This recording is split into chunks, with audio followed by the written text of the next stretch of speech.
That's why this is a great place to start. Now, if there's an inflammatory component, I'm going to work on that first, and then we'll get to this. But people always ask, okay, before we go to growth hormone, peptides, etc., what can we do? Well, again, a lot of lifestyle tricks and hacks. Sauna use is fantastic. It does not only for healing and so many other things like detoxification, muscle growth, but through activation of heat shock proteins and other things at the cellular level can actually stimulate growth hormone production. But some studies have indicated that sauna use can boost growth hormone by over 1,000%, right? And again, of course, it's going to come back down over time.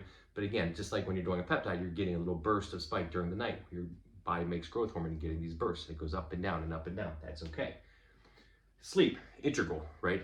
Because growth hormone is made during sleep. This is why sleep is so crucial and why I talk about it. Talk about my double S, my superheroes, right? Sleep and stress. So if you're not sleeping, if your stress is not managed, you're not going to do anything very, very well. So you get a little burst throughout the day, but the most of it is during the night. So you have to get in bed at a reasonable time. Go to bed at the same time, get up at the same time. Try to be in bed by 10 or earlier if you can, because most growth hormone starts to pump out about 10, 11 o'clock. So if you're staying up till 11, 12 o'clock, you're missing a lot of that. So sleep is crucial. Training. Compound movements are the best, right? Big, heavy movements, dips, chin-ups, squats, military presses, etc.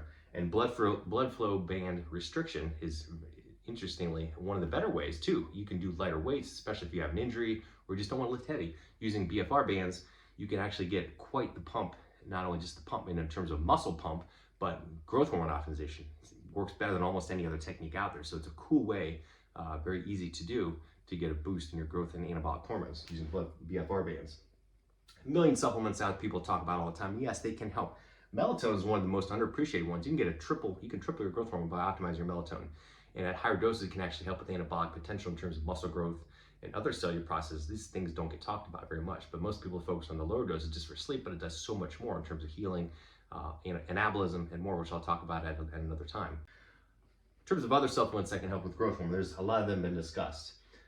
B vitamins and vitamin K are actually underappreciated as well. And these two actually boost all your anabolic hormones by over 70%, believe it or not. So taking regular doses of B vitamins or just getting B vitamin rich foods and supplementing with vitamin K is actually very, very important, not for anabolic hormones, and of course has other benefits too, especially vitamin K for the heart health, pulling calcium out from your arteries and putting it in the bones where they're supposed to go. Some people they have great success with, and go for it. A lot of these are herbal products. They're pretty safe as long as you're getting it from a reputable source. Just be watch for side effects. Be careful, but they're not going to move the needle like lifestyle, testosterone administration, etc. But they can be helpful.